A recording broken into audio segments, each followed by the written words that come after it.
Hello students, कैसे हैं आप लोग। मैं उम्मीद करता हूं कि सभी स्टूडेंट बहुत अच्छे होंगे। मैं आपका फिजिक्स टीचर एससी श्रीवास्तव आज आपके लिए फिर एक अल्टरनेटिंग करंट का नेक्स्ट वीडियो लेक्चर लेकर आया हूं। इस वीडियो लेक्चर के पहले मैंने आप लोगों को only resistance, only coil and only capacitors, तो इन तीनों के अलग अलग सर्किट्स बताए थे। इन सर्किट्स में मेनली मैंने जो डिस्कस किया था वो इन सब सर्किट्स के इक्वेशन पर, इनके रेजिस्टेंस पे, इनके फेज़ डिफरेंस पे और फेज़र डायग्राम पे, साथ में वी और आई के बीच ग्राफ पर डिस्कशन किया था। आज जिन विषम परिस्थितियों में मैं ये वीडियो लेक्चर बना रहा हूँ, उस समय यानी ऐसा कह सकते हैं कि ये एक ऐसी परिस्थिति है जब हमारे देश में कोरोना जैसी महामारी बुरी तरह से फैली हुई है। ऐसे में बहुत से लोग बहुत परेशान हैं और ये परेशानी कुछ अव्यवस्थाओं के कारण और भी बढ़ गई है। और मैं ये मानता हूँ कि ये परेशानी बढ़ने के पीछे एक कारण अशिक्षा भी है।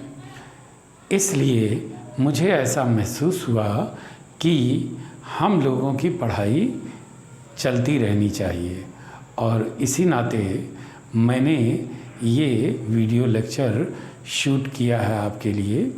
और मैं चाहता हूँ कि आप सब लोग जो आने वाले कल के फ्यूचर हैं वो अच्छा एजुकेशन पाकर अपने देश को प्रगति के रास्ते पर, या यूँ कह लीजिए कि विकासशील से विकसित देश की ओर ले जाने का प्रयास करेंगे। तो चलिए शुरू करते हैं इन तीनों का रिवीज़न। देखिए, जैसे मैंने यहाँ बताया इक्वेशन, तो इक्वेशन किसके लिए? Only resistance. इसके लिए मैंने V=V0 sine omega T, I=I0 sine omega T लिया। अब अगर इनको डिवाइड कर दें तो हमें रेजिस्टेंस V/I=V0/I0 मिल जाएगा। इस तरह से जब इसका फेज़ डिफरेंस निकालते हैं तो देखिए इन दोनों के बीच में एंगल समान है, इसलिए इसका फेज़ डिफरेंस जो आएगा वो ज़ीरो के बराबर आएगा, या यूँ कह लीजिए कि सेम फेस में होगा। इसी तरह से फेज़र डायग्राम क्या होता है? V और I के बीच का डायग्राम, एक ऐसा डायग्राम जिसमें सेम फेज़ में है, तो V का एम्पलीट्यूड तो इतना है V0 और I का एम्पलीट्यूड थोड़ा कम होना चाहिए, तो कम भी है, लेकिन दोनों सेम फेज़ में है, यानी दोनों का डायरेक्शन सेम है।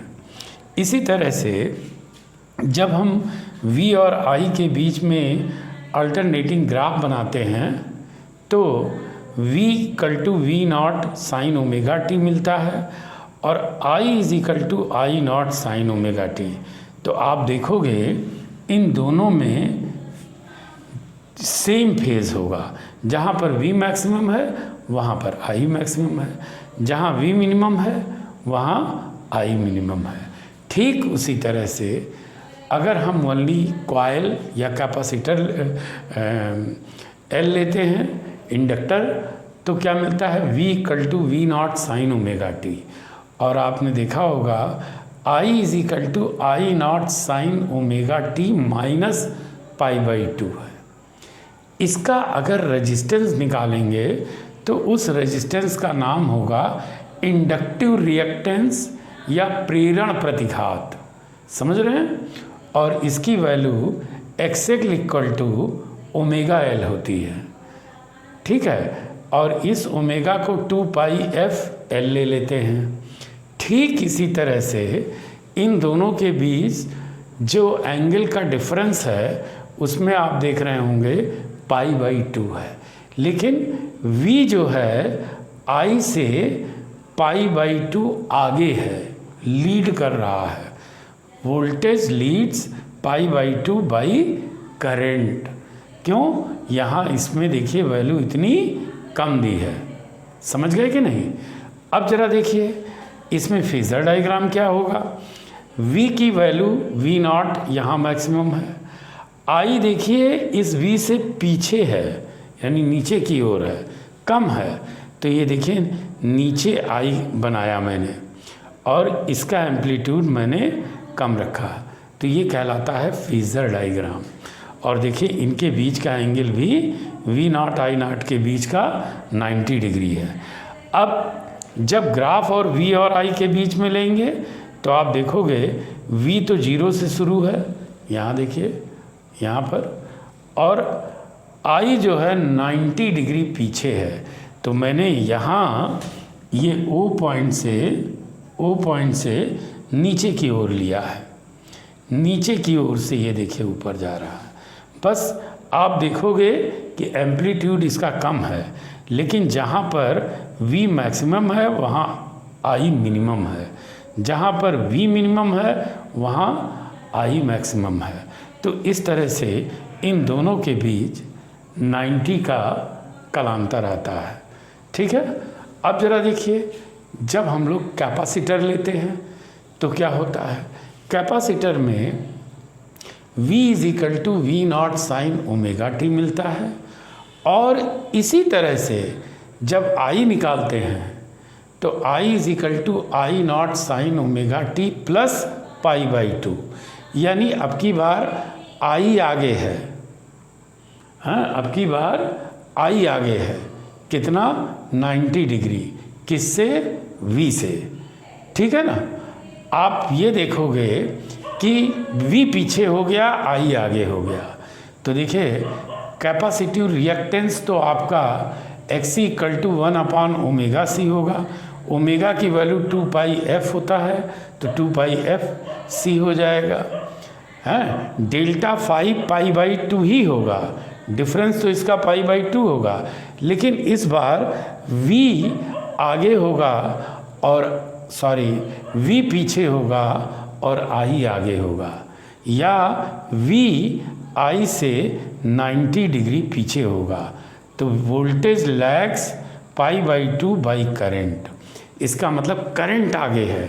तो आप देखिए अब की बार V0 तो अपनी जगह पर ही है, लेकिन जो I बनाया है वो V से आगे है।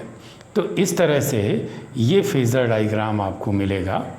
यहाँ ग्राफ में भी आप देखोगे V तो हमने ओरिजिन से लेके दिखाया है, लेकिन I उससे ऊपर है, यानी यहाँ I मैक्सिमम है तो V की वैल्यू मिनिमम है, यहाँ V की वैल्यू मैक्सिमम है तो I मिनिमम है। तो इस तरीके से इन दोनों के बीच 90 डिग्री का कालांतर आता है। तो आपने देखा कि ये जो मैंने आपको पीछे वीडियो लेक्चर्स में पूरे डराइव करके मैंने दिखाए थे, उसका एक रफ़ आइडिया मैंने याद कराया है, या यूँ कह लीजिए जो भूल गए थे आप उसे एक बार रिमाइंड करवाया है। तो मुझे उम्मीद है कि आप इसे एक बार फिर से रिवीजन करेंगे, क्योंकि अगले वीडियो लेक्चर में मैं इसी L, C और R में तीनों में 2-2 के कॉम्बिनेशन लेकर कई सारे सर्किट्स बताऊंगा। LR circuit, CR circuit, LC circuit, और फिर अंत में L, C और R तीनों को लेकर मैं आपको एक लास्ट सर्किट बताऊंगा। तो अगर आज आपको ये मेरा वीडियो लेक्चर अच्छा लगा हो, समझ में आया हो, तो आप इसे लाइक करें, शेयर करें, और अगर सब्सक्राइब नहीं किया है तो सब्सक्राइब करें। Thank you.